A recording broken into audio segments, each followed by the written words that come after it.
Last week, my wife and baby flew back to the United States and left me in Costa Rica all alone. And at first, I was super stoked. I was like, yeah, I'm going to be so productive. I'm going to get all this work done. I'm not going to get interrupted. I don't have to change diapers. I don't have to wash dishes. It's like bachelor in paradise time. Then, after about 24 hours of my girls being gone, I got depressed. I missed them. I was calling them every couple hours to check in. I was constantly looking at my phone to see if my wife had sent me a picture or a video. I was alone and I was craving their connection. I just missed having them around. And what's weird is I found myself missing the things that I often complain about, the things that drive me a little nuts.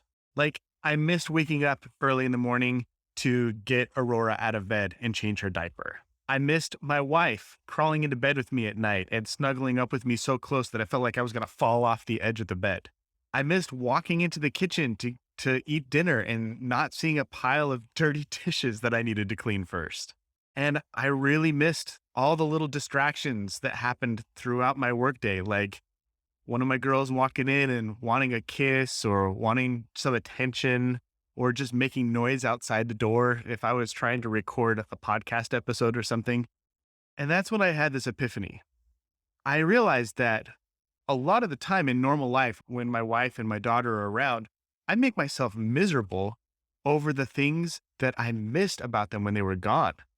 How I sometimes get poopy pants syndrome over the little things that are really beautiful and they kind of make us who we are as a family. And I started thinking, how big of a deal are these things really? And all of this reminded me of an interview that I did with my friend Melissa back in 2013 with a woman named Heidi, who had recently lost her husband Benji to a rare and aggressive form of cancer. And I want to share with you a clip of that conversation because to me, it was just so powerful and just really hammers this point home beautifully. I can't imagine why you wouldn't want to be with your person. And I know people have their reasons, but I don't understand it. I don't understand why people let it go. When people give it up willingly Yeah. and you had it taken away and Yeah. you want it back so much. Yeah. But I found, I plugged in his phone a couple weeks ago and he had probably like 3,000 pictures on his phone that he had not uploaded. Mm-hmm. And there was all these pictures just of me. Just like sitting on the couch, curling my hair, making dinner, just that I didn't even know he was taking.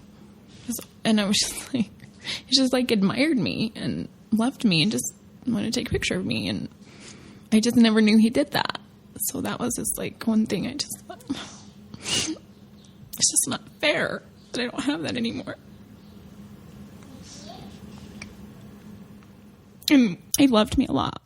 And it's just hard to have something so wonderful and then not have it anymore. And I was just so lucky. I just can't imagine that I'll ever be that happy again.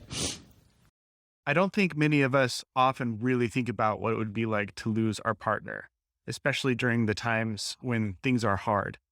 I remember after we stopped recording this interview with Heidi, she said something that I have never forgotten. She said, I go out and I hear women talk about their husbands. They complain about how they have to clean up their dishes or do their dirty laundry.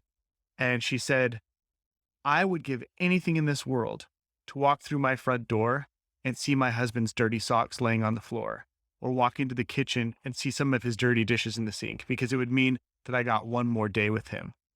And when I hear other wives complain that their husbands do these things, it just makes me wonder if they're really grateful. And the sentiment goes both ways. It's not just wives being ungrateful for their husbands, but husbands being ungrateful for their wives, or partners being ungrateful for their partners in general.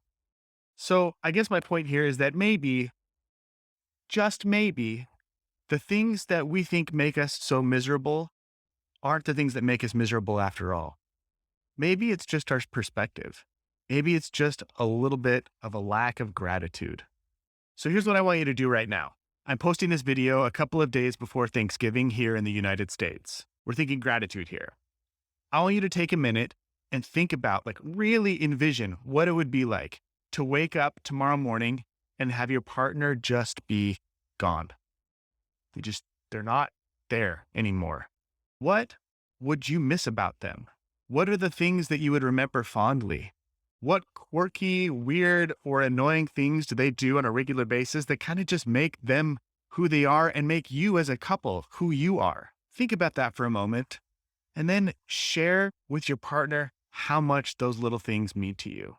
I promise you it'll mean a lot to them. All right.